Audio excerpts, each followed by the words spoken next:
We are joined in studio by Raphaël Melançon, political analyst here at CJAD 800, and by the way, also on CTV Montreal, where you'll see him from time to time. Mm-hmm. Thanks for being here. My pleasure. Just to let you know, the cameras are not for you; they're for it's the okay. mayor. Okay. People don't want to see my face. Just saying. So look, the mayor's coming in. We'll talk about that in just a second. I want to talk about the other story. This is the one that's really been dominating the news cycle, and that's this crazy story out of Quebec City. Pablo Rodriguez, Marois Risky, Geneviève Hans. Now, my understanding is after a mise en demeure was issued to Marois Risky by the woman she let go, she was supposed to have 24 hours to issue a statement, an apology, something explaining why this had happened.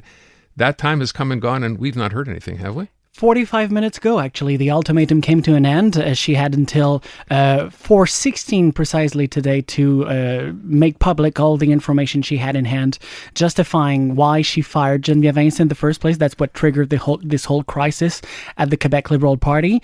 That deadline is over now, and so far as we know, Marois Risky has not responded to those threats. So what's next? Is Geneviève Hans indeed going to move forward and take legal action against Marois Risky? That's certainly going to be something we're going to follow closely. But in my point of view, I think that Marois Risky doesn't want to disclose any information because she probably believes that the information she has in hand could be used in an eventual investigation, inquiry, legal process in a court of justice, and if you make it public, it could interfere with that process, with the legal process.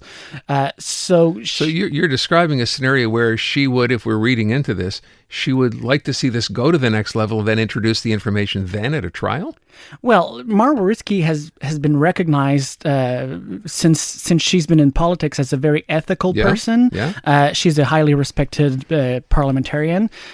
She's also a lawyer. She's also a lawyer, so she knows her rights and she knows the impact of what she could do if ever she discloses any information publicly.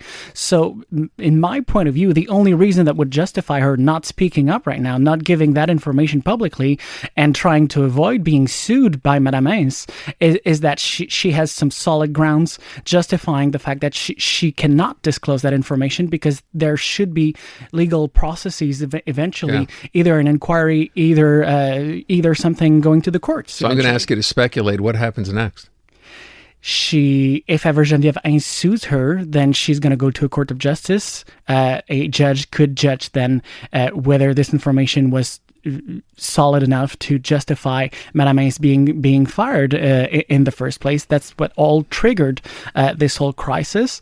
But I think I'm wondering also if Madame Hans acted only on her own, or is she in contact with Pablo Rodriguez? Because let's not forget, these are very close friends. They worked together for years in Ottawa. Yeah. Are they in contact together? Did he know she was going to send that lawyer's letter to Madame Risky today? And is he aware of the legal implications that could follow of eventually legal action? Seems to me the longer this goes on, the worse it is, not just for Pablo Rodriguez, but for the Liberal Party in general. The whole fact, in a crisis management, I do a lot of that in my practice. In crisis management, you want the crisis to be over within at least the maximum 48 to 72 hours. You have to put the lid on the boiling pot, because if not, it's going everywhere, and it just leaves so much room for speculation right now. We don't have the facts, we don't have the truth, we don't know who's saying the right thing or the wrong thing, who's lying potentially. And to me, there's still one of the main questions that I have on my mind, and we don't have a clear answer to this, is if Pablo Rodriguez is convinced that Marois Risky didn't have any solid reasons to justify firing Geneviève Hans, why did he not reinstall her in her position as chief of staff of the official opposition right away? Why did he replace her with Patrick Huot? And to me, it's not clear right now. So if both Geneviève Hans and Pablo Rodriguez think it was unjustified, why is she not again the chief of staff of the official opposition at the moment?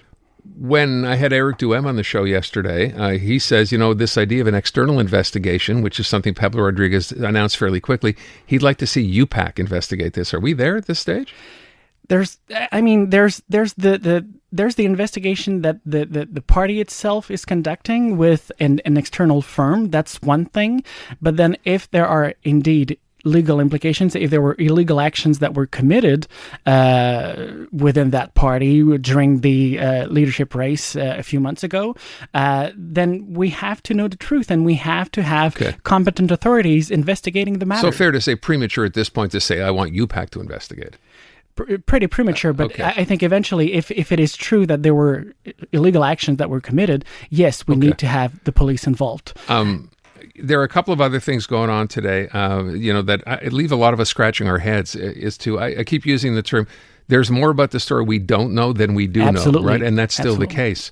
I kind of wonder, though, with respect to federal politicians, federal liberals, I was reaching out to Melanie Joly to come and talk about something else, and the idea is, no, because, this is going to come up, and we don't want to talk about this. Is this going to leave a taint, do you think? Well, I think it's bringing back a lot of very bad memories about everything, the bad things that happened with liberals in the past, both at the provincial level, at the federal level. Let's not forget Pablo Rodriguez is closely associated to the Trudeau Liberals, to the Canadian, to the Federal Liberal Party. So, of course, it's all bringing back very bad memories of former scandals that happened in the past. So it's something that follows, that sticks to the Liberal brand, and I think it's going to have a long-lasting impact, huge damage for the Liberals, because right now, it's coming at the worst time possible for the Liberals. The CQ is at the lowest in the polls. The PQ is constantly talking a third referendum a majority of Quebecers do not want of. Then you have Quebec solidaire, which is almost dead, under 10%. So it should be a very favorable time right now for the Liberals. And this whole crisis comes at the worst time for them, just less than a year ahead of the next election. And I think it's gonna leave a long-lasting impact in the minds of a lot of voters who will maybe refrain from voting Liberal next year, because there's still going to be this shroud, this doubt about the ethics of the Liberal Party and Pablo Rodriguez. Yeah. We'll move on. I just think in my mind, and I asked this earlier on, kind of just out of the box, imagine this thing is investigated, whatever, and there was nothing that was done that was wrong or unethical, immoral, call it whatever you want. We know it's not illegal. We found that out today from Elections Quebec. Which is crazy. Can he come out of this okay? They're still going to be very difficult. It's easy to lose your reputation. It's very hard to get it back. And the thing is, yes, there might be, but let's see the other scenario. Let's say there were indeed illegal actions that were committed. Let's say indeed there were things that are reproachable that were done by some very close collaborators to Pablo Rodriguez, and that the Liberal Party, now we know, they admitted yesterday during their press conference that they were aware of some rumors that were circulating within the party as soon as the month of April, 7 months ago, in the middle of this leadership race. Let's say they were funded, they were based on facts.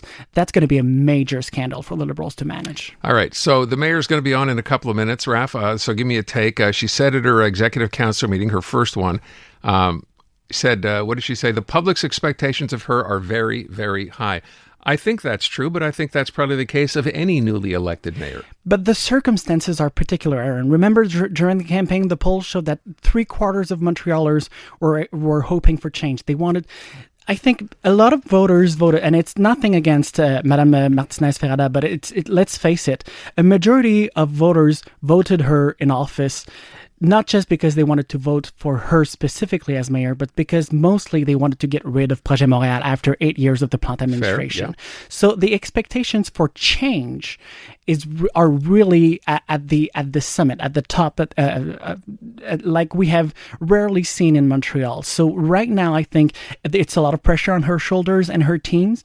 I think also there's a lot to do in this city because a lot was neglected by the Projet Montréal administration. They haven't delivered on most of their promises from 2017.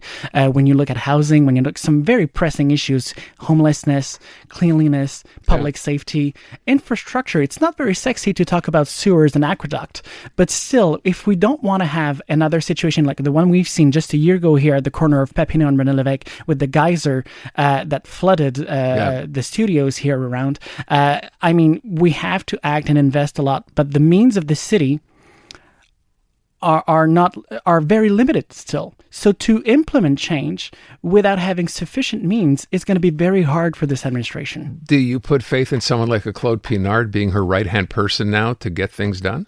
I think Claude Pinard is highly skilled. He's highly respected in Montreal, in the business sector, and also from community organizations. As we know, he has worked for a long time for CJAD. So he knows Montreal.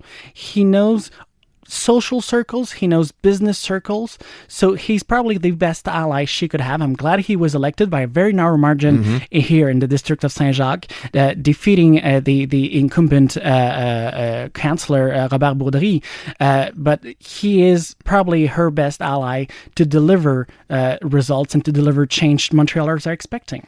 We shall see. And just before I leave, Aaron, brownies are in the news right now. So I baked some homemade brownies. Yeah. I brought you some here, and I've got some for the mayor too. So everyone gets a brownie, even the team here behind the window. I had a texter yesterday after we talked about this story who said, "Imagine if that they really meant was if you vote for Pablo, you'll get a brownie." And I said, if I got a brownie, like a chocolate brownie, I'm in. Are you going to vote for me now? Absolutely. Thank you very much for your support. That's very. You actually bake those? I baked those. Buy them? And they're gluten-free. No, I baked them this morning just for you, Aaron. Look at that. Huh? Raph, thank you. Everybody gets a brownie today. Everybody gets a brownie. Only in Quebec. The newest tracks. Let's go.